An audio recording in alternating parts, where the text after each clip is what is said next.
Okay, guys, for today's stuff, we're talking about functions that involve square roots. Okay? Now, there are a couple of things that we need to talk about. First, we need to talk about this word, the domain. And remember, we've talked about this before, and you guys know this, but the domain goes with x values. Okay? The x values make up the set known as the domain. All right? And there are two things that will restrict the domain in algebra. One thing is if we have a 0 in the denominator, right? There are certain things that the variable can't be because we can't have a 0 in the denominator, and we've been doing that. We've been restricting the variable. So 0 in the denominator is one thing that might restrict the domain. The other thing that might restrict the domain is a negative number under a radical. Okay? Now, guys, a radical is this sign. Okay? It could be a square root. When I don't see a number here, that means it's a square root. That's the cube root. This is the fourth root.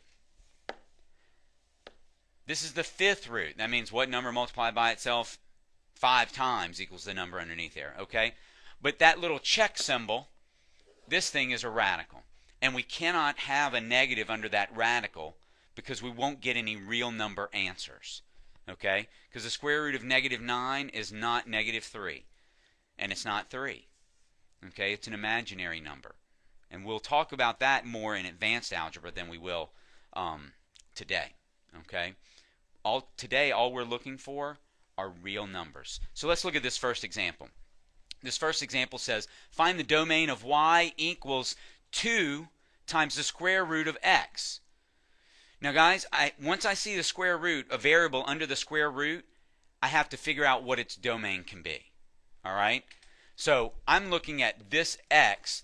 That means that x has to be greater than or equal to 0. It cannot be negative. It can be 0. The square root of 0 is 0. Okay? But it can't be -1. It can't be -0.1. Okay? It has to be 0 or greater. And this is the way we would write the domain. All right? I'm going to erase this for now. This is the way I'd like you to write it. The domain equals all real numbers. That R with the double line means all real numbers, such that x is greater than or equal to 0. There you go. That's the domain. Done. Beautiful. Everybody's happy. Children are singing. Mothers are dancing through the meadows. Now, next thing. It says get a table of values or use a table of values. Make a table of values. There we go. For the function. Now, guys, what do I want x to be? I like it to be 0. I certainly like it to be 0. I like it to be 1. Chase, do I like it to be 2? No, I don't like it to be 2. Do I like it to be 3, Patrick? Yes. No, I don't like it to be 3. Do I like it to be 4, Winslow? Yeah. Yes, I do like it to be 4. Yes, I do. Does anyone see a pattern here? What do I like, Aaron? I like perfect squares when I'm sticking it underneath a radical. 0, 1, 4, 9. I'm only going to do these 4 because 16, I don't want to have to go out to 16 on the x right now. Okay?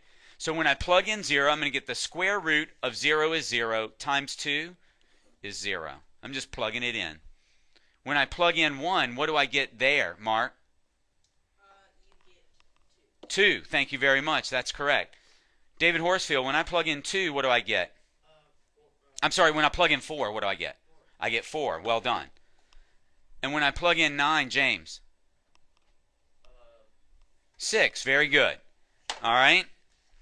That's what we're going to get. The square root of 9 is 3 times 2 is 6. Okay, so we made our table of values, guys.